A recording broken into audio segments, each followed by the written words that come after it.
Welcome to only IAS. स्वागत है आप सभी लोगों का एडिटोरियल डिस्कशन में। आज है 12 सितंबर 2023। तो आइए अपना आज का ये सेशन शुरू करते हैं। ऐसे कौन से आर्टिकल्स हैं जो आज हम डिस्कस करने वाले हैं। जो हमारा पहला आर्टिकल है वो फ्री बीज के कल्चर के बारे में है। किस तरीके से पॉलिटिशियंस इलेक्टोरल कैंपेन के दौरान फ्री बीज के डिस्ट्रीब्यूशन का वादा करते हैं और कई बार उन्हें बांटा भी जाता है, लेकिन इसका हमारी इकोनॉमी पर लॉन्ग टर्म इम्पैक्ट क्या होता है, इन सभी बातों को एक्सप्लोर करने की कोशिश करेंगे अपने इस पहले आर्टिकल में। जो हमारा दूसरा आर्टिकल है वो बहुत ही ज़्यादा इंटरेस्टिंग है। ये इंडिया में कॉटन प्रोडक्शन के बारे में है। कुल मिला के यहाँ पर कॉटन की एक पूरी जर्नी बताई गई है कि कैसे इंडिया में कॉटन का प्रोडक्शन कम हुआ करता था। उसके बाद हमने बीटी कॉटन का इस्तेमाल शुरू किया और कॉटन का प्रोडक्शन बढ़ गया, लेकिन उसके बाद कुछ हुआ जिसके बाद कॉटन का प्रोडक्शन वापस से कम होने लगा। आखिर ऐसा क्यों हुआ और इससे निजात पाने के लिए हमने क्या किया। ये आर्टिकल बहुत ही ज़्यादा मज़ेदार है जब आप इसके रीजंस को और उसके सॉल्यूशन को समझने की कोशिश करेंगे। जो हमारा तीसरा आर्टिकल है that is associated with the food insecurity.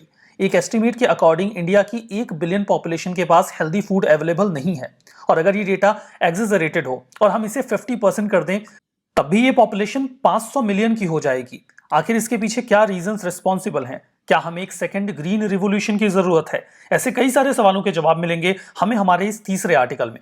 तो चलिए आज का ये सेशन शुरू करते हैं। हमारा जो पहला आर्टिकल है that is politics of freebies. आप इस इश्यू को जीएस पेपर 2 के गवर्नमेंट पॉलिसीज वाले सेगमेंट से जोड़ सकते हैं। हम इंडियंस को अगर कोई भी चीज फ्री में मिले तो हमें बड़ा मजा आता है और हम उस चीज को बहुत ही ओपन हार्टेड तरीके से एक्सेप्ट भी करते हैं। लेकिन जब ये चीज पॉलिटिक्स में होने लग जाती है तो उसके लॉन्ग टर्म इकोनॉमिक इंप्लीकेशंस होते हैं, जिसकी या तो हमें समझ नहीं होती या हमें परवाह नहीं होती, लेकिन इसका नुकसान हम सभी को होता है। और यही कारण है कि फ्री बीज के कल्चर को लेकर इंडियन पॉलिटिक्स में लगातार कंसर्न्स रेज किए जाते रहे हैं। हमारे प्राइम मिनिस्टर ने अभी हाल ही में स्टेट प्रोवाइडेड फ्री बीज को कमेंट किया, ये कहते हुए कि इसके शॉर्ट टर्म पॉलिटिकल रिजल्ट्स तो होते हैं, लेकिन लॉन्ग टर्म में ये सोशल और इकोनॉमिक प्राइस लेकर आता है, जिसको सबसे ज्यादा जो पुअर पॉपुलेशन है उसे ही पे करना पड़ता है, और उसका सबसे ज़्यादा नुकसान भी उन्हें ही होता है। एक्चुअली में अभी एक वेबिनार कन्वीन किया गया फ्री बीज के अगेंस्ट में। इसका टाइटल था फ्री बीज culture and its impact on Indian politics and democracy. इसे ऑर्गेनाइज किया गया था एडीआर के द्वारा, यानी कि एसोसिएशन फॉर डेमोक्रेटिक रिफॉर्म्स के द्वारा। कई बार पीआईएल्स वगैरह जाती रहती हैं कोर्ट के पास, उसी चीज़ को संज्ञान में लेकर यह वेबिनार आयोजित किया गया। एडीआर क्या है? यानी कि एसोसिएशन फॉर डेमोक्रेटिक रिफॉर्म। ये एक non partisan non governmental organisation है जो लगातार कोशिश करता है कि इंडिया के गवर्नेंस और डेमोक्रेसी को इंप्रूव किया जाए इलेक्टोरल और पॉलिटिकल रिफॉर्म्स के दायरे में। ये एक्सप्लोर करते हैं, रिसर्चेस करते हैं और एनालिसिस वगैरह करते हैं ऐसे पॉलिटिकल इश्यूज को लेकर। ओपीएस, फ्रीबीज के मामले में ओपीएस हाल फिलहाल में एक बड़ा मुद्दा बनता जा रहा है। ओपीएस को एक पॉपुलिस्ट मूव भी माना जा रहा है। ओपीएस है क्या? Old pension scheme. आप लोगों को वो जमाना याद होगा जब कोई व्यक्ति रिटायर होता था तो उसको उसकी सैलरी का 50% पेंशन के तौर पे मिलता था, तब तक जब तक कि उसकी मौत ना हो जाए, और उसके मर जाने के बाद उनकी जो वाइफ होती थी उन्हें उस अमाउंट का 50% मिलता था। लेकिन ये सिस्टम 2004 के बाद स्क्रैप कर दिया गया और इसकी जगह पे न्यू पेंशन स्कीम को ला दिया गया। जो न्यू पेंशन स्कीम है वो आपकी कॉन्ट्रीब्यूशन के ऊपर बेस्ड होती है, वो सैलरी का 50% नहीं होता। लेकिन इसे कई सारी गवर्नमेंट्स अब वापस से रिज्यूम करने का प्लान बना रही हैं ताकि वो अपने जो भी वोटर्स हैं उनको ल्योर कर सकें। लेकिन कई सारे एनालिस्ट ऐसा मानते हैं कि ये मेयरली एक पॉपुलिस्ट मेजर माना जाएगा। राजस्थान, छत्तीसगढ़, झारखंड, पंजाब और हिमाचल प्रदेश ने ऐसा वादा किया कि वो ओल्ड पेंशन स्कीम को रिवाइव कर देंगे, जहां पर एक गवर्नमेंट एम्प्लॉय को रिटायर हो जाने के बाद उसकी सैलरी का 50% अमाउंट पेंशन के तौर पे मिलता रहेगा। अब यहां पर जो पेंशन मिलती है उसमें डियरनेस वगैरह ऐड होता चला जाता है। ये जो पॉपुलिस्ट पॉलिसीज हैं वो दिन ब दिन बढ़ती चली जा रही हैं। जो पॉलिटिकल पार्टीज हैं वो असेंबली इलेक्शंस हों वहां पर वो फ्रीबीज प्लेज करना शुरू कर देते हैं, जिसमें कैश ट्रांसफर होता है। कई बार आपको लैपटॉप, साइकिल्स, बाइक्स, इन सबको भी देने का वादा किया जाता है। फ्री इलेक्ट्रिसिटी, फ्री बसेस का ट्रेवल, फ्री पानी, ये सब भी फ्रीबीज का पार्ट होता है। असेंबली इलेक्शंस अभी शेड्यूल्ड हैं तेलंगाना में, राजस्थान में, मध्य प्रदेश, छत्तीसगढ़, मिजोरम में। ये इस साल के लेट नवंबर या अर्ली दिसंबर में होने की प्रोबेबिलिटी है, और उस दौरान फ्रीबीज के इस कल्चर को आप बहुत ही प्रोमिनेंटली देख भी पाएंगे। आरबीआई ने अपने एक बुलेटिन में, जिसे 2022 के जून में तैयार किया गया था, डिफाइन किया था फ्रीबीज को। क्या है फ्रीबीज? फ्रीबीज एक पब्लिक वेलफेयर मेजर है जो फ्री ऑफ चार्ज दिया जाता है। इसमें free electricity, water, public transportation, utility bills का वेवर, फार्म लोन, ये सभी शामिल हैं। अगर हम बहुत ज़्यादा फ्रीबीज का इस्तेमाल करते हैं तो इससे एसोसिएटेड क्या कंसर्न्स हैं। ये तो जनरल बातें हमने की ना कि फ्रीबीज क्या हैं और वो कैसे अलग हैं वेलफेयर मेजर्स से। अगर आपसे क्वेश्चन पूछा जाएगा तो पूछा जाएगा कि फ्रीबीज के डिस्ट्रीब्यूशन को लेकर कंसर्न क्या है, और यहां पर आपको कुछ पॉइंटर्स क्रिएट करने होंगे जिन्हें आप मीन्स के आंसर में लिख सको। जो पहला नुकसान होता है फ्रीबीज का वो ये है कि स्टेट्स के ऊपर टैक्स का बर्डन बढ़ जाता है। जो कई सारे स्टेट्स हैं उनके ऊपर बहुत ज़्यादा डेट है और वो उनकी इन्वेस्ट करने की कैपेसिटी को रिड्यूस करता है। यहां पर अगर मैं कुछ एग्जांपल्स देना चाहूं, अच्छा मैं एक छोटा सा एग्जांपल देता हूं जिससे आपको आइडिया लगेगा कि फ्रीबीज की वजह से कितना ज़्यादा बर्डन बढ़ जाता है। कई सारे राज्य जो फ्रीबीज में खर्चा करने वाले हैं या करते हैं वो लगभग 50,000 करोड़ के आसपास होता है। कोई 40,000 करोड़, कोई 60,000 करोड़ रुपए खर्च कर रहा है। अगर मैं कुछ राज्यों की बात करूं जैसे कि तमिलनाडु, महाराष्ट्र और उत्तर प्रदेश, इन सभी राज्यों का जो स्टेट डेट है वो 6 लाख करोड़ रुपए है। 6 लाख करोड़ रुपए इनका स्टेट का डेट है और उसके बाद भी ये फ्रीबीज के डिस्ट्रीब्यूशन को लेकर काफी इनकरेज्ड हैं। अभी 6 लाख करोड़ कितना होता है, आप इसका अगर अंदाजा लगाना चाहें ना तो मैं आपको एक कंपैरिजन देता हूं। जब श्रीलंका की इकोनॉमी दिवालिया हो गई, वहां पर एकदम पॉलिटिकल इंस्टेबिलिटी आ गई, तब श्रीलंका के ऊपर जो लोन था वो 6 लाख करोड़ का था। यू कैन अंडरस्टैंड कि जितने में श्रीलंका की इकोनॉमी दिवालिया हो गई उतना डेट तो हमारे कई सारे स्टेट्स के ऊपर है। ऑफ कोर्स इतने में हमारी इकोनॉमी दिवालिया नहीं होगी क्योंकि इंडिया में सेंट्रल गवर्नमेंट स्ट्रांग है और उनकी बैकिंग है इन स्टेट्स को, लेकिन इसका मतलब ये तो नहीं कि ये कॉज ऑफ कंसर्न नहीं है। मतलब जितने में एक देश दिवालिया हो जाता है, अगर उतना डेट हमारे स्टेट्स के ऊपर है तो भले ही इंडिया की स्ट्रांग इकोनॉमी से सस्टेन कर पा रही हो, लेकिन ये कॉज ऑफ कंसर्न है। और उसके बाद अगर आप 50,000 करोड़, 60,000 करोड़ रुपए फ्रीबीज डिस्ट्रीब्यूट कर रहे हैं तो ये तो बहुत मुश्किल बात है। कई सारे राज्य जो हैं वो अपने टोटल रेवेन्यू का या जो उनका ग्रॉस स्टेट जीडीपी है उसका 20% शेयर फ्रीबीज में डिस्ट्रीब्यूट कर दे रहे हैं। पंजाब में जो फ्रीबीज का डिस्ट्रीब्यूशन है वो बहुत ज्यादा है। देखिए उनका आप सब्सटेंशियल अमाउंट देखोगे तो कम मिलेगा, लेकिन पंजाब की जीडीपी कम है, तो स्टेट जीडीपी टू रेशियो अगर आप देखोगे फ्रीबीज के डिस्ट्रीब्यूशन का तो आपको पंजाब में बहुत ज्यादा मिलेगा। जैसे ये जो राज्य हैं तमिलनाडु, महाराष्ट्र, उत्तर प्रदेश, ये बड़े राज्य हैं तो इनका जीडीपी भी ज्यादा है, तो उस दौरान ये आपको 6 लाख करोड़ या 50,000 करोड़ मैनेजेबल लगेगा। लेकिन छोटे राज्यों में ये अमाउंट और भी ज्यादा बड़ा हो जाता है जब आप उनके स्टेट की जीडीपी के साथ इसको कंपेयर करते हो। तो मैंने आपको बस कुछ आंकड़े दिए हैं, कुछ रफ आंकड़े, जिससे आप ये अंदाजा लगा सकते हो कि जो स्टेट का डेट है वो कैसे फ्रीबीज और ज्यादा बढ़ा देते हैं। इसमें कुछ बातें दी गई हैं, ये बातें तो देखिए आर्टिकल में नहीं थी, मैंने अपनी ओर से बता दी। कुछ बातें, कुछ डेटा आर्टिकल में भी अवेलेबल है। जैसे पंजाब का जो इलेक्ट्रिसिटी सब्सिडी है वो इसके टोटल रेवेन्यू का 16% कंट्रीब्यूट करता है। अब आप समझो टोटल रेवेन्यू की हम बात कर रहे हैं पंजाब में, और यही पंजाब का जिक्र भी हम कर भी रहे थे। जो स्टेट का फाइनेंस है उसका एक रिस्क एनालिसिस रिपोर्ट तैयार किया गया था आरबीआई के द्वारा जून 2022 में। वहां पे उन्होंने बोला था कि स्टेट का रेवेन्यू कम हो रहा है और जो उनके ऊपर सब्सिडी का बर्डन है वो लगातार बढ़ता जा रहा है। इससे स्टेट गवर्नमेंट का डेट भी इंक्रीज हो रहा है, और स्टेट गवर्नमेंट के डेट का जो दायरा है वो मैंने आपको बता दिया। कई सारे राज्य ऐसे हैं जिनका डेट 5 लाख 6 लाख करोड़ के ऊपर है। दूसरा, फिस्कल स्पेस श्रिंक होता है। पहला नुकसान मैंने आपको बताया, अब दूसरा नुकसान बता रहा हूं कि फिस्कल स्पेस श्रिंक होता है। सब्सिडी का बर्डन बढ़ता चला जाता है और आप इस सब्सिडी को दोगे कहां से? आप इसे स्टेट के डेट से फंड करोगे, आप उधार लोगे और फिर उसको फंड करोगे। इससे आपका डेफिसिट बढ़ता चला जाएगा। Fiscal responsibility and budget management के जो रूल्स हैं वो आप फॉलो नहीं कर पाओगे और स्टेट अल्टीमेटली डेट ट्रैप में फंस जाएगा। डेट टू स्टेट जीडीपी का जो रेशियो है वो आपको पंजाब, राजस्थान, केरला, वेस्ट बंगाल, बिहार, आंध्र प्रदेश, झारखंड, मध्य प्रदेश, उत्तर प्रदेश और हरियाणा में बहुत ज्यादा मिलेगा। मतलब यहां पर जो इनके स्टेट की जीडीपी है इसके कंपैरिजन में इनका डेट बहुत ज्यादा है। अब देखिए जो फ्रीबीज आपको मिलता है, आपको लगता होगा कि वो चीज आपको फ्री में मिल रही है, बट एक्चुअली में वो चीज आपको फ्री में नहीं मिल रही है।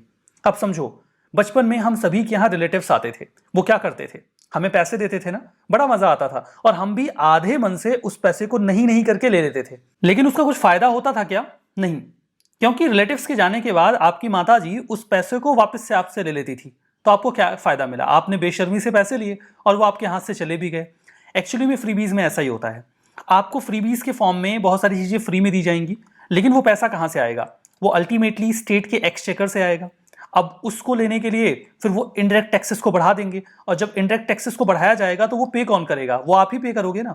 तो एक हाथ से वो आपको फ्रीबीज के फॉर्म में कुछ देते हैं और दूसरे हाथ से आपसे पैसे ले लेते हैं, इससे इन्फ्लेशन भी बढ़ता है। तो लॉन्ग टर्म में आपको इसका कुछ फायदा होता नहीं है, ना तो आपके स्टेट की इकोनॉमी को होगा, ना कंट्री की इकोनॉमी को होगा, और ना ही खुद आपको इंडिविजुअल लेवल पे इसका कोई फायदा होगा।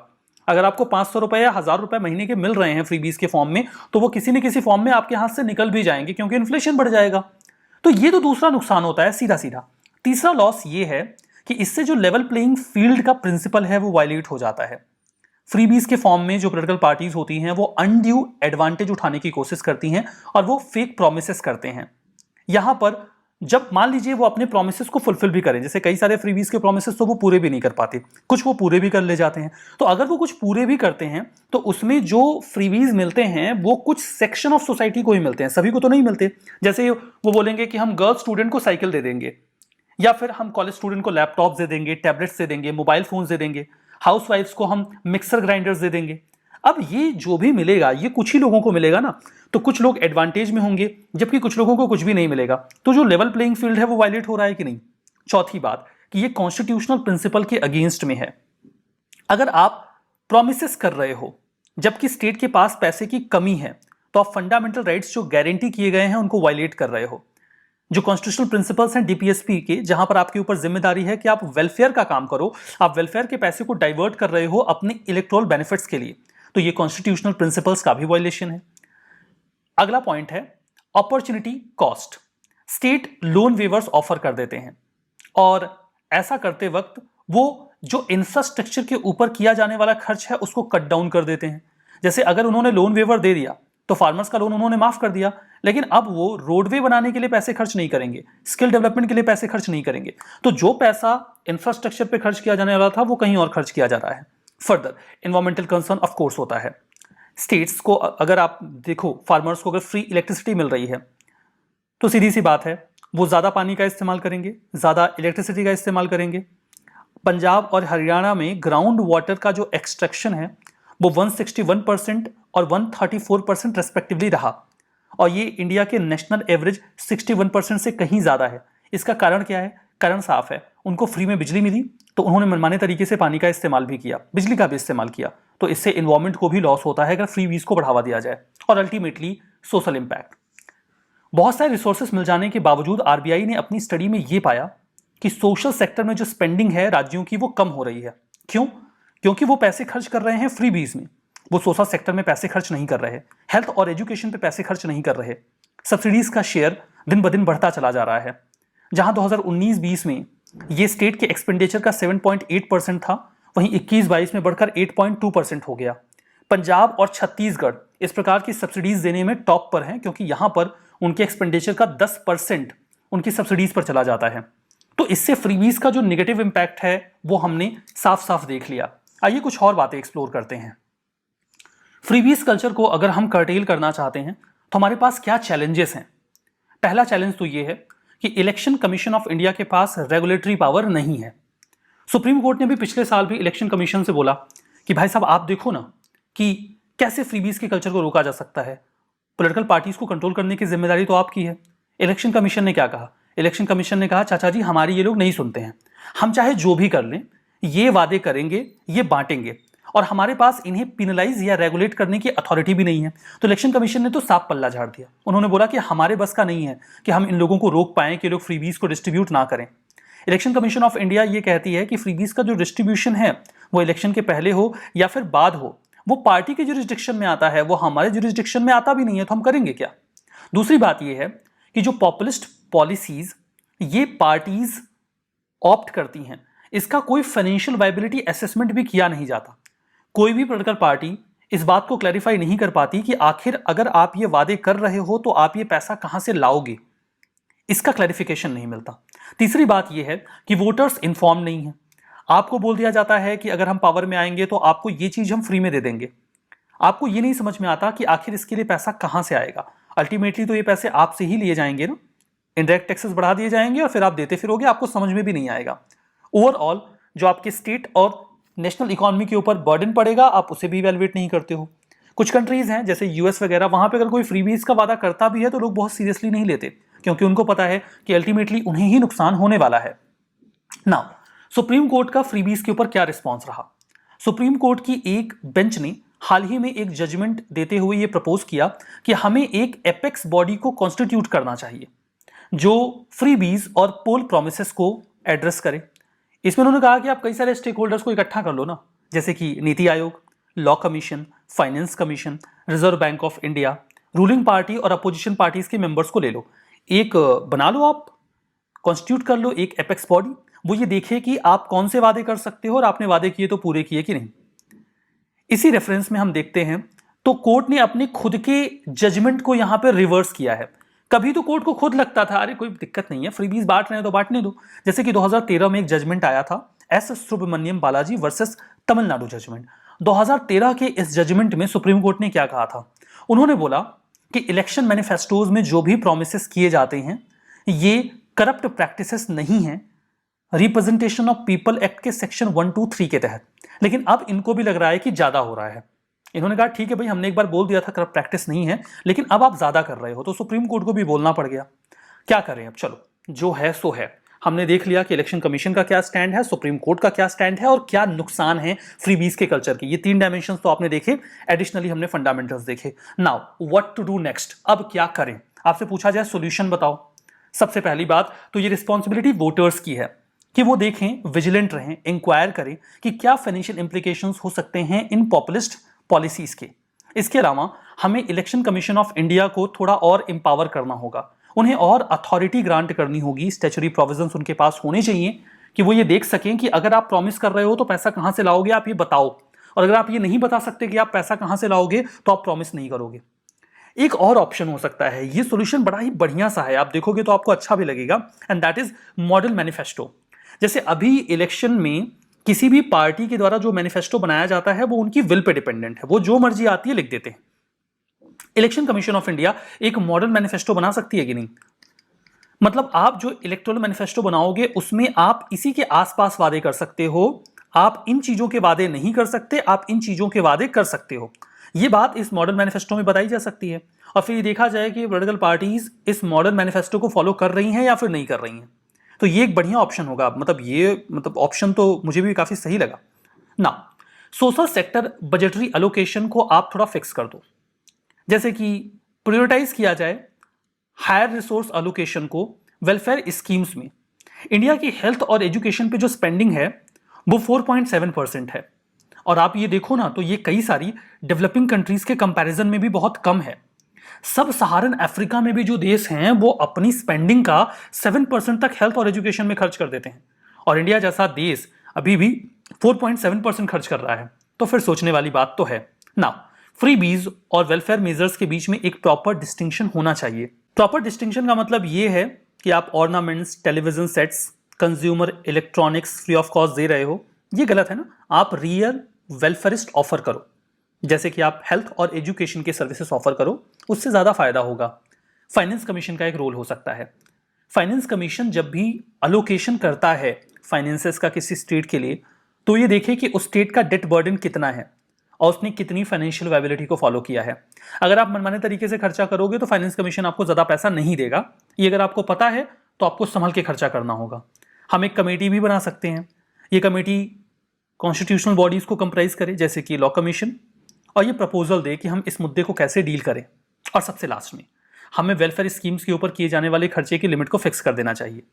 जैसे स्टेट की जो जीडीपी है, आप उसका 1% से ज़्यादा वेलफेयर स्कीम्स पे खर्चा नहीं कर सकते। अगर आपने ये लिमिट लगा दी, देखो 1% भी आप खर्चा कर दोगे तो काम आपका हो जाएगा। ये मैं कहता हूँ 5% कर दो, 10% कर दो, कुछ भी कर दो, आप कुछ भी फिक्स लिमिट लगा दो। तो जब भी वो कोई पॉपुलिस्ट मेजर अपनाने की कोशिश करेंगे तो उनको पता होगा कि आप 10% सब्सिडी दोगे। अगर आप 10% सब्सिडी दोगे तो आप बाकी के वेलफेयर मेजर्स का खर्चा कैसे उठाओगे? तो अगर आप ऐसी कोई लिमिट लगा दोगे तो स्टेट डिटर होंगे, उनको पता होगा कि उनके पास स्कोप नहीं है ऐसे मनमाने तरीके से पैसा खर्च करने का। तो ये कुछ तरीके मैंने आपको बताए जिनको आप सोल्यूशन के तौर पे इस्तेमाल कर सकते हो in the form of way forward. उम्मीद करते हैं ये फ्रीबीज का आर्टिकल आपको बढ़िया लगा होगा। चलते हैं अपने नेक्स्ट आर्टिकल के ऊपर, and that is about the cotton production. India में जो कॉटन प्रोडक्शन है वो कम हो रहा है और ये चिंता की बात है। आप इस इशू को जीएस पेपर 3 के इस टॉपिक से कनेक्ट करो, मुझे कोई प्रॉब्लम नहीं है, connected here. Now let's go ahead. आपने कॉटन के फ्लावर्स देखे होंगे, व्हाइट फ्लफी फाइबर। आप इसे लिंट कह सकते हो। लिंट क्या है? ये जो सफेद कलर का आपको फाइबर दिख रहा है, इसके पीछे एक बेस होता है और इसमें कई सारे कॉटन सीड्स होते हैं। इनको मिलकर ये पूरा फ्लफी फाइबर क्रिएट होता है, फ्लावर तैयार होता है। आप इसे ओवरऑल लिंट बोल सकते हो, इन सबको मिला के लिंट बोल सकते हो। ये जो एक लिंट है जिसमें ये फाइबर है सफेद रंग का, बीज है और इसका एक बेस है, इसमें केवल आपको 36% ही फाइबर मिलता है, यानी कि कपास। बाकी इसमें क्या होता है? इसमें 62% सीड्स होते हैं और 2% वेस्ट होता है। जब आप इसे ग्रीनिंग के दौरान अलग करोगे एक फ्लावर को, तो आपको केवल 36% ही फाइबर मिलेगा। चलो ये तो अच्छी बात है, लेकिन ऐसा नहीं कि कॉटन सीड बर्बाद हो जाते हैं। जो कॉटन के सीड्स होते हैं उसमें 13% ऑयल मिल जाता है, और जो 13% ऑयल होता है वो कुकिंग और फ्राइंग के लिए इस्तेमाल होता है इंडिया में भी। अब ऐसा नहीं कि जो कॉटन सीड में से ऑयल निकलने के बाद रफेज बचा, रेसिडुअल केक, वो बेकार होता है, ऐसा भी नहीं है। उसका इस्तेमाल हम लाइव स्टॉक या पोल्ट्री को खिलाने पिलाने के लिए कर सकते हैं, उनको फीड करने के लिए कर सकते हैं। प्रोटीन रिच होता है, तो लाइव स्टॉक और पोल्ट्री को प्रोसेस करने के बाद हम उसे खिला सकते हैं। कुल मिला के कॉटन का सीड, उससे निकलने वाला ऑयल और उसका रेसिडुअल केक, उसका हर हिस्सा बहुत ही अच्छी तरीके से इस्तेमाल हो जाता है। यह बात तो आपको समझ में आई। कॉटन इंडिया के टोटल टेक्सटाइल फाइबर कंजम्पशन का 2/3 शेयर रखता है। इस लिहाज से यह तो समझ में आया कि कॉटन इंडिया के लिए कितना इंपॉर्टेंट है। लेकिन हम सभी लोगों को एक बात पता नहीं होगी कि कॉटन के सीड से जो ऑयल निकलता है, इंडिया के डोमेस्टिकली प्रोड्यूस्ड वेजिटेबल ऑयल में वो तीसरे नंबर पे है। पहले नंबर पे मस्टर्ड है और दूसरे नंबर पे सोयाबीन। आपके मन में शायद ये ख्याल भी नहीं आया होगा कि हम कॉटन के सीड से तेल निकालते हैं, और वो भी इतनी बड़ी मात्रा में कि वो 3rd largest produced vegetable oil है इंडिया का। और जो उसका ऑयल निकालने के बाद फीड केक बचता है, वो 2nd बिगेस्ट फीड केक है इंडिया में पोल्ट्रीज या फिर लाइव स्टॉक को खिलाने के लिए। ऑफ कोर्स फर्स्ट सोयाबीन है। मतलब कॉटन इतना ज्यादा सिग्निफिकेंट है हर एक मुद्दे पर, और इकोनॉमी में भी अगर आप उसका शेयर देखोगे तो आपको समझ में आ जाएगा कि कितना ज्यादा इंपॉर्टेंट है। तो अभी तक तो मैंने बनाई भूमिका और कॉटन के बारे में आपको कुछ बढ़िया सी इंटरेस्टिंग बातें बताई। अब आइए देखते हैं कॉटन की जर्नी। 2000 और 2001 के पहले कॉटन का प्रोडक्शन इंडिया में बहुत अच्छा नहीं था। कॉटन बहुत अच्छी प्रोडक्टिविटी हमें नहीं दे रहा था। लेकिन 2001 से 2013-14 के बीच में इंडिया का जो कॉटन प्रोडक्शन है वो लिंट के टर्म्स में लगभग ट्रिपल हो गया। जहां हम 140 लाख लिंट प्रोड्यूस किया करते थे, जिसमें एक लिंट 170 केजी का होता है, वहीं वो 2013-14 में बढ़ के 398 लाख पे पहुंच गया। ये इंक्रीज 3 गुना हो गई। आखिर ऐसा कैसे हुआ? ये आउटपुट केवल कॉटन में नहीं हुआ बल्कि उसके ऑयल आउटपुट में भी हुआ और केक में भी हुआ, जो कि 1.5 मिलियन टन से 4.5 मिलियन टन तक चला गया। मतलब इसमें भी 3 गुने की बढ़ोतरी हो गई। आखिर ये ड्रेस्टिक चेंज आया कैसे? ये आया बीटी टेक्नोलॉजी की वजह से। बीटी टेक्नोलॉजी में हमने क्या किया? सन 2002 के बाद फार्मर्स ने बीटी कॉटन का इस्तेमाल करना शुरू कर दिया। बीटी कॉटन एक जेनेटिकली मॉडिफाइड क्रॉप थी, जेनेटिकली मॉडिफाइड सीड, जिसको हमने तैयार किया ताकि वो कुछ बॉलवॉर्म्स के खिलाफ काम कर सके। हमने कैसे तैयार किया इस बीटी कॉटन को? इस बीटी कॉटन को तैयार करने के लिए हमने सॉइल में से, यानी कि मिट्टी में से, एक बैक्टीरिया निकाला। उस बैक्टीरिया का नाम था बैक्टीरियम बैसिलस थोरिनजेनेसिस, जिसे आप शॉर्ट में बीटी कह सकते हो, और इसी के ऊपर इसका नाम बीटी कॉटन पड़ा भी। अब हमने इस बैक्टीरिया में से एक प्रोटीन निकाला और उस प्रोटीन को निकालकर कॉटन के सीड में डाल दिया। अब ये जो प्रोटीन कॉटन की सीड में इस बैक्टीरिया का गया, ये एक प्रकार का प्रोटीन जनरेट करने लग गया जिसे हम क्राई प्रोटीन कहते हैं। और ये जो क्राई प्रोटीन था, ये एक प्रकार से बायो इंसेक्टिसाइड की तरह काम करने लगा। मतलब कि अगर इस कॉटन सीड को खाते हैं ये बॉलवॉर्म्स, तो उनकी जान चली जाएगी। ये प्रोटीन टॉक्सिन की तरह थे इन डेडली अमेरिकन बॉलवॉर्म इंसेक्ट के लिए। और ये कॉटन सीड्स अपने आप में ही एक पेस्टिसाइड थे। इसके बाद ये बॉलवॉर्म्स इन कॉटन सीड्स को नुकसान नहीं पहुंचा सकते थे। बीटी हाइब्रिड धीमे धीमे इंडिया के बहुत बड़े हिस्से पर उगाए जाने लगे। भारत के जितने हिस्से पे कॉटन को उगाया जाता था उसका 95% अब बीटी कॉटन उगाया जाने लगा, जिससे प्रोडक्शन कुछ ही सालों में पर हेक्टेयर डबल हो गया और इंडिया का प्रोडक्शन काफी अच्छा हो गया। अब ये अमेरिकन बॉल बॉम्ब इंडिया के कॉटन को अटैक नहीं कर सकते थे। मजेदार था, लेकिन ये खुशी और ये इंक्रीज्ड प्रोडक्शन बहुत लंबा नहीं चला। जल्दी ही कहानी में एक ट्विस्ट आया और ये कहानी में ट्विस्ट लाने वाला एजेंट था पिंक बॉल बॉम्ब। हमारा initial attack American ball bomb के ऊपर था, लेकिन हमने पिंक बॉल बॉम्ब को नजरअंदाज किया या उसे कम आंका। बीटी टॉक्सिन्स जब तैयार किए गए थे तब हमने दोनों को ही टारगेट किया था। हमने टारगेट किया था अमेरिकन बॉल बॉम्ब को और हमने टारगेट किया था पिंक बॉल बॉम्ब को। दोनों ही बीटी कॉटन की वजह से नुकसान नहीं पहुंचाएंगे ऐसी उम्मीद थी। अमेरिकन बॉल बॉम्ब के अगेंस्ट में तो ये बीटी कॉटन इफेक्टिव साबित हुआ, लेकिन पिंक बॉल बॉम्ब ने कुछ और ही सोच रखा था। सन 2014 का समय था। हमने देखा कि कॉटन फ्लावर्स के आ जाने के बाद 60 से 70 दिनों पर लगभग गुजरात के कुछ खेतों में पिंक बॉल बॉम्ब देखा गया। यह सरप्राइजिंग था क्योंकि ऐसा नहीं होना चाहिए था। 2015 के सीजन में भी जब मई और जून में कॉटन को लगाया गया तो पहली हार्वेस्ट होने से पहले ही, जो कि लगभग 120 दिन के आसपास होती है, पहली हार्वेस्ट 120 दिन के आसपास होती है, उसके बाद 2 से 3 और हार्वेस्ट होती है जो 25 से 30 दिनों के गैप पे होती है। हमने देखा कि पिंक बॉल बॉम्ब अभी भी सरवाइव कर रहा है। इसे रिपोर्ट किया गया आंध्र प्रदेश, तेलंगाना और महाराष्ट्र में। यह थोड़ा अजीब था क्योंकि बीटी कॉटन के ऊपर पिंक बॉल बॉम्ब का अटैक नहीं होना चाहिए था। 2021 में तो पंजाब, हरियाणा और नदन राजस्थान में भी पिंक बॉल बॉम्ब पहली बार देखे गए। हमें ऐसा लगने लगा जैसे BT cotton pink ball bomb को कोई नुकसान पहुंचा ही नहीं पा रहा था। पिंक बॉल बॉम्ब शुरू में हमारे लिए कोई सीरियस पेस्ट नहीं था। हमारा टारगेट तो अमेरिकन बॉल बॉम्ब था। वैसे भी पिंक बॉल बॉम्ब कॉटन के शुरुआती स्टेज पर उसे नुकसान नहीं पहुंचाता था। जब पहली बार हम कॉटन निकालते थे तब वो अटैक नहीं करता था, वो उसके बाद ही अटैक करता था। लेकिन अब ये उसके इनिशियल स्टेज पर ही अटैक करने लग रहा था। कॉटन के पौधों के तैयार होने के 40 से 45 दिनों के बाद ही अब पिंक बॉल बॉम्ब का अटैक कॉटन के ऊपर शुरू हो जाता था। आखिर क्या दिक्कत आई? पिंक बॉल बॉम्ब के बारे में एक खास बात थी, यह मोनोफेगस पेस्ट हुआ करता था। मोनोफेगस का मतलब यह होता है कि कोई भी ऐसा पेस्ट या कीड़ा जो केवल एक ही प्लांट पर फीड करता है। पिंक बॉल बॉम्ब सिर्फ कॉटन खाता था। कॉटन के ना खाने का मतलब था कि वो मारा जाता। अमेरिकन बॉल बॉम्ब के साथ ऐसी प्रॉब्लम नहीं थी क्योंकि अमेरिकन बॉल बॉम्ब पॉलीफेगस था। अगर उसे कॉटन खाने को ना मिले तो वो अरहर, ज्वार, मेज, टोमेटो, चना या लोबिया जैसे पौधों को अटैक कर सकता था। लेकिन पिंक बॉल बॉम्ब के साथ ऐसा कोई ऑप्शन नहीं था। उनके लिए ले देकर एक कॉटन ही था जो वो खाते थे। कॉटन ना खा पाने की कंडीशन में वो सर्वाइव नहीं कर पाते और मारे जाते। शायद यही कारण था कि उन्होंने बीटी प्रोटीन के अगेंस्ट में रेजिस्टेंस क्रिएट कर लिया और अब वो इन बीटी कॉटन को भी खाने लगे थे। लेकिन हम क्या करें? इससे तो कॉटन की यील्ड एक बार फिर से गिरने लग गई। इन वॉर्म्स को मारने का जो कन्वेंशनल तरीका था, जैसे कि कुछ इंसेक्टिसाइड का छिड़काव, जैसे कि प्रोफेनोफॉस, इनकी लिमिटेड इफिशियंसी थी। ये पिंक बॉल वॉर्म लार्वा को सही तरीके से मार नहीं पा रहे थे।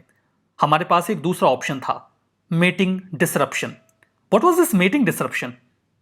मतलब कि पिंक बॉल वॉर्म के नए लार्वा पैदा ही ना हो। आखिर हम इसे कैसे रोक सकते थे?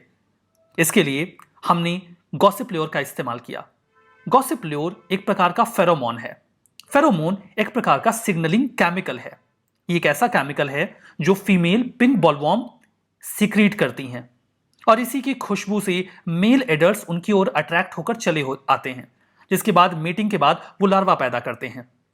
क्या हो कि हम ऐसा ही कोई केमिकल अपनी लैब में बना लें ताकि हम इन मेल एडल्ट्स को गुमराह कर सकें, और अगर हम ऐसा कर पाए तो ये नए लार्वा पैदा ही नहीं होंगे और शायद हमें पिंक बॉलवॉर्म से छुटकारा मिल जाए। ये पिंक बॉलवॉर्म्स के लिए एक बहुत बड़ा धोखा होता, लेकिन हमने इसकी तैयारी की।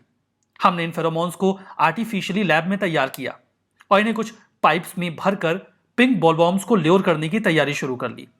जो मेल एडल्ट मॉथ्स थे वो फीमेल की ओर यूजुअली 7 से 10 दिनों के टाइम में अट्रैक्ट होते थे मीटिंग के लिए।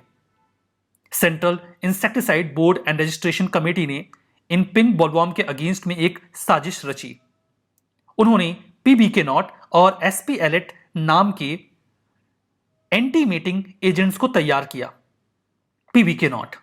ये 20 सेंटीमीटर का हॉलो पॉलीथीन पाइप था जिसमें 140 से 160 मिलीग्राम गॉसिप्योर हम इंक्लूड कर देते थे, भर देते थे, और इसे कॉटन के पौधों पर ऐसे बांध दिया जाता था। एक रोप जो बांधी जाती थी वो 25 स्क्वायर मीटर का एरिया कवर कर लेती थी।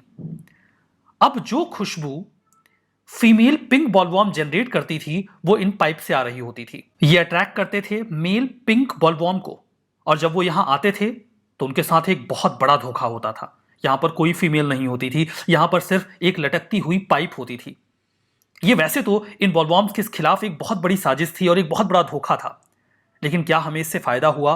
हाँ, हुआ। हम पिंक बॉलवॉर्म की मीटिंग को 90% तक रोक पाए और इसकी वजह से कपास की यील्ड 25% तक बढ़ गई। आपने देखा कि हमने कितनी शातिर तरीके से इन पिंक बॉलवॉर्म से छुटकारा पाने का एक रास्ता निकाला। आपको पता हो कि 12.5 मिलियन हेक्टेयर्स में क्रॉप का कल्टीवेशन किया जाता है कॉटन के लिए, जो प्रीडोमिनेंटली छोटे छोटे किसान करते हैं, जो उनके 3 F's का सोर्स है, that is food, fuel and fertiliser. इस लिहाज से ये बहुत इंपॉर्टेंट है कि उन्हें अच्छा प्रोडक्शन मिले। बीटी टेक्नोलॉजी का एक बहुत बड़ा इंपैक्ट रहा प्रोडक्शन के ऊपर लगभग 15 सालों तक, लेकिन पिंक बॉलवॉर्म ने धीमे धीमे सब बर्बाद कर दिया। हमने कुछ रास्ते निकाले। पंजाब में तो कुछ किसानों ने कपास उगाना ही बंद कर दिया। हमें नई टेक्नोलॉजीज को इवॉल्व करना होगा, चाहे वो जेनेटिकली मॉडिफाइड सीड्स हों, नेक्स्ट जनरेशन के इंसेक्टिसाइड्स हों, या फिर मेटिंग डिस्ट्रप्शन टेक्निक्स हों, लेकिन हमें इन्हें ऑप्ट करके कॉटन प्रोडक्शन को सिक्योर करना होगा। तो ये तो पूरा आर्टिकल रहा कॉटन प्रोडक्शन के बारे में। हमारा नेक्स्ट आर्टिकल इंडिया की फूड इनसिक्योरिटी के बारे में है। आप इस आर्टिकल को जीएस पेपर 3 के इस टॉपिक से कनेक्ट कर सकते हैं। इंडिया हो सकता है कि फास्टेस्ट ग्रोइंग इकोनॉमी हो, लेकिन इंडिया में फूड इन्फ्लेशन बहुत तेज है। फूड के प्राइसेस 2019 में काफी तेजी से बढ़े और उसके बाद से बढ़ते जा रहे हैं। इन्फ्लेशन इस साल जुलाई में 11% का रहा और यह पिछले एक दशक में सबसे ज्यादा है। इंडिया की एक बहुत बड़ी पॉपुलेशन है जिसके पास क्वालिटी फूड खरीदने के लिए पैसा नहीं। इसका एविडेंस हमें फूड एंड एग्रीकल्चर ऑर्गेनाइजेशन के एक एस्टिमेट में भी मिला, that is state of food security and nutrition in the world, जहां पर उन्होंने बताया कि इंडिया की एक बहुत बड़ी पॉपुलेशन हेल्दी डाइट परचेज नहीं कर पा रही है। 2021 में इंडिया में जो डेटा रिलीज किया गया वो ये है कि इंडिया की 74% पॉपुलेशन हेल्दी डाइट अफोर्ड नहीं कर सकती। इंडिया की पॉपुलेशन 1400 मिलियन की है, यानी कि 1.4 बिलियन। इसका मतलब साफ है कि इंडिया की 1 बिलियन पॉपुलेशन के पास हेल्दी फूड नहीं है। हाउस होल्ड्स की खाने को खरीदने की एबिलिटी का कम होना इंडिया की कई सारी खुद की स्टडीज में भी देखने को मिलता है। एक स्टडी में पाया गया कि मुंबई सिटी में 2018 से 23 के बीच में जो एक थाली को प्रिपेयर करने का खर्च है वो 65% बढ़ चुका है, जबकि मैनुअल वर्कर्स का जो वेज है वो 38% और सैलरीड वर्कर्स का केवल 28% बढ़ा है। परचेजिंग पावर में ये जो रिडक्शन है ये बहुत ही कंसिडरेबल है। अगर हम ध्यान दें तो इसकी वजह से एनीमिया की प्रॉब्लम बढ़ रही है। 2019 और 21 के बीच में फैमिली हेल्थ सर्वे का डेटा भी यही बात कहता है। इंडिया में 50% से ज्यादा महिलाएं एनीमिक हैं because of the lack of quality food. तो FAO की जो फाइंडिंग है वो भी लगभग इसी बात की ओर इशारा करती है, जो कि हमारी खुद की फाइंडिंग्स भी बता रही हैं। अगर हम ये अज्यूम भी कर लें कि 100% ये जो बताया जा रहा है 1 बिलियन ये बहुत ज्यादा है, हम इसे आधा कर देते हैं, तब भी इंडिया की 500 मिलियन पॉपुलेशन जो है वो फूड इनसिक्योरिटी फेस कर रही है। और अगर आप चाइना को हटा दो तो दुनिया की पूरी पॉपुलेशन में जो फूड इनसिक्योरिटी के नंबर्स हैं वो भी इससे कम मिलेंगे, 500 मिलियन से। मतलब ये सीरियस प्रॉब्लम है। हमें ये इंश्योर करना होगा कि इंडियंस के पास हेल्दी डाइट हो, और इसके लिए हमें मैक्रो इकोनॉमिक पॉलिसीज को ऑप्ट करना होगा, इन्फ्लेशन को कंट्रोल करना होगा। आरबीआई इन्फ्लेशन कंट्रोल करने में सक्सेसफुल नहीं रही है। सेंट्रल बैंक इस प्रॉब्लम को सॉल्व नहीं कर पा रहा। हमें सप्लाई साइड के ऊपर फोकस करना होगा। सप्लाई साइड का मतलब यह है कि हम फूड का प्रोडक्शन इतना करें कि फूड इन्फ्लेशन ना बढ़ने पाए और सभी लोग इसे अफोर्ड कर पाए। क्या ग्रीन रिवोल्यूशन एक सोल्यूशन हो सकता है? क्या ग्रीन रिवोल्यूशन इंडिया का काफी रिच एक्सपीरियंस रहा है। 1960s के पहले जब हमें आजादी मिली तो 2 लगातार ड्रॉट आए, उससे फूड क्राइसिस जनरेट हो गया। हमारे पास खाने को खाना नहीं था, तो हमने 1960 के दशक में ग्रीन रिवोल्यूशन इंट्रोड्यूस किया। फूड शॉर्टेज को हैंडल करने के लिए हमने हाई यील्डिंग सीड डेवलप किए, अच्छे बीज तैयार किए, चीप क्रेडिट दिया और प्रोक्योरमेंट अश्योर किया कि अगर किसान अनाज उगाएंगे तो उन्हें सरकार खरीदेगी। ये काफी सक्सेसफुल रहा और हम जल्दी ही फूड इंडिपेंडेंट हो गए। हमारे पास अब फूड इंपोर्ट की मजबूरी नहीं थी। पहले हम अपने अनाज के लिए अमेरिका के ऊपर डिपेंडेंट हुआ करते थे। कोल्ड वॉर के समय में जब दुनिया पोलराइज थी, ये एकमात्र ऐसा इंसिडेंट था जिसने इंडिया को सेल्फ रिलायंस की ओर आगे बढ़ाया। भले ही वेस्टर्न इकोनॉमिस्ट यूनाइटेड स्टेट्स के उस मिशन को बहुत हाइप करके बताते हो जहां पर अमेरिका ने चांद के ऊपर एक इंसान को उतार दिया, लेकिन इंडिया का ग्रीन रिवॉल्यूशन जिसने मिलियंस ऑफ लोगों के हाथों में खाने की थाली थमाई, ये उससे कहीं ज्यादा जरूरी था। लेकिन इस दौरान हमने कुछ गलतियां भी की। क्या गलतियां की हमने जब फूड प्रोडक्शन को इंक्रीज करना शुरू किया तो केमिकल फर्टिलाइजर का यूज बहुत ज्यादा हुआ, बहुत ज्यादा सब्सिडी दी गई, इससे सॉइल बर्बाद हो गई। सरकार ने अश्योर किया कि वो जो कुछ भी उगाया जाएगा उसे प्रोक्योर करेंगे एमएसपी और एफआरपी के फॉर्म में।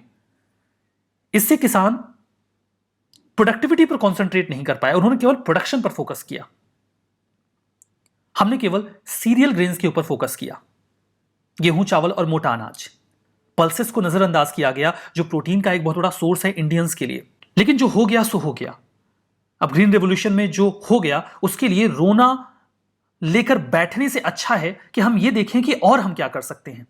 हमारा फोकस होगा कि हम प्रोडक्शन कॉस्ट को घटाएं। फर्स्ट, ग्रीन रेवोल्यूशन का एक स्पेसिफिक एजेंडा था कि पहले हम इंडिया को सेल्फ सफिशिएंट बनाएं। जैसे जब आप तैयारी करने आते हैं तो आपका पहला टारगेट होता है कि सिलेबस कंप्लीट हो। बाद में हम ध्यान देते हैं कि सिलेबस एग्जाम ओरिएंटेड कंप्लीट हो। ग्रीन रेवोल्यूशन भी ऐसे ही चला। पहला टारगेट था कि लोगों के हाथ में खाना आए। हम बाद में देखेंगे कि सॉइल की क्वालिटी को इंक्रीज करने के लिए हमें क्या करना है। अब हमें जरूरत है एक सेकेंड एग्रीकल्चर रेवोल्यूशन की, जो मिशन मोड पर काम करे और प्रोडक्टिविटी को बढ़ाए। यह तो साफ है कि प्रोक्योरमेंट, प्राइसेस को डिसाइड करना, कैश ट्रांसफर करना, पीडीएस का इस्तेमाल करना, यह सफिशिएंट नहीं है। हमें यील्ड को इंक्रीज करना होगा। तो क्या इनिशिएटिव्स काम करेंगे इंडिया की फूड इनसिक्योरिटी को दूर करने के लिए? पब्लिक एक्सपेंडिचर को बढ़ाना चाहिए जिसके जरिए जो भी इरिगेटेड एरिया है हम वहां पर इरिगेशन की फैसिलिटी अवेलेबल करवाएं। फंड का वेस्ट ना हो, डाइवर्जन ना हो। जो छोटे छोटे फार्म लैंड्स हैं उनमें प्रोडक्टिविटी बहुत कम होती है। लैंड लीज पे बहुत सारे रिस्ट्रिक्शंस हैं क्योंकि इससे फार्मर्स के इंटरेस्ट कॉम्प्रोमाइज होने का खतरा होता है। आर्टिकल कहता है कि हमें लैंड लीज को अलाउ करना चाहिए, जिसमें कोई एक पर्सन कई सारे फार्मर्स की लैंड को लीज पर ले लेगा और वो एक बड़ी लैंड क्रिएट कर लेगा और वहां पर वो प्रोडक्शन करेगा, तो इससे अब प्रोडक्शन बढ़ जाएगा। तो ये लैंड लीज को भी अलाउ करने की बात करते हैं। ये कहते हैं पब्लिक एग्रीकल्चर रिसर्च ने 1960s में बहुत काम किया और उसकी वजह से हमारा ग्रीन रिवोल्यूशन आगे बढ़ा। हमें उस चीज को फिर से कैपिटलाइज करना चाहिए। हमें एक्सटेंशन पर फोकस करना चाहिए जिसने एक समय पे बहुत ही क्रूशियल रोल प्ले किया था। हमें नेशनल एक्सटेंशन सर्विस जैसी किसी सर्विस को रिवाइव करना चाहिए जो लोगों को बताए कि उनके लिए क्या सही प्रैक्टिसेस हैं। इन सभी एरियाज में अगर हम काम करें तो स्टेट का एक बहुत ही क्रूशियल रोल होगा। 1960 के दशक में हमने देखा जिस भी राज्य में ग्रीन रिवोल्यूशन को टारगेट किया गया वहां पर सेंटर ने उस स्टेट के साथ बहुत क्लोजली कोऑर्डिनेट किया। कोऑपरेटिव फेडरलिज्म के इस मॉडल को हमें फिर से फॉलो करना होगा। यह भी देखना होगा कि अगर हम पीडीएस में अनाज को डिस्ट्रीब्यूट कर रहे हैं तो स्टेट्स के पास भी वो अनाज है या सेंट्रल गवर्नमेंट अपने पूल में से ही वो सारा अनाज दे रही है। ऐसा करते वक्त हमें नॉन आइडियोलॉजिकल अप्रोच अपनाना होगा। यहां पे राइटर एग्जाम्पल देते हैं इंदिरा गांधी जी का। इंदिरा गांधी जी की इमेज एक सोशलिस्ट लीडर की थी, लेकिन जब ग्रीन रिवोल्यूशन का दौर चल रहा था तो उन्होंने प्राइवेट कंपनीज का सहारा लिया। अच्छे सीड्स को डेवलप करने में, अच्छे फर्टिलाइजर्स को डेवलप करने में उन्होंने इस बात की परवाह नहीं की कि उनकी सोशलिस्ट इमेज यहां पर डाइल्यूट हो जाएगी। उन्होंने इस बात की परवाह किए बिना ग्रीन रिवोल्यूशन को सक्सेसफुल बनाया और ग्रीन रिवोल्यूशन ने इंडिया की पॉवर्टी को सबसे पहला डेंट लगाया, जिसके बाद ये पॉवर्टी धीमे धीमे कम होती गई। हमें आज ऐसे ही एक नॉन आइडियोलॉजिकल अप्रोच की जरूरत है। उम्मीद करते हैं यह आर्टिकल आपको समझ में आया। 2 मेंस के क्वेश्चन आपके लिए हैं। पहला फ्रीबीज पे है। पॉलिटिक्स ऑफ फ्रीबीज में yield political result in the short term but it will lead to a great social economic price in the long term. Comment करिए 150 वर्ड्स में। दूसरा क्वेश्चन है, what do you think that India's falling cotton production is a worry? What measures can be taken to resolve this issue? Discuss in 250 words. Question को answer करने की कोशिश करिएगा। उम्मीद करता हूं यह सेशन आपको बेनिफिशियल लगा होगा।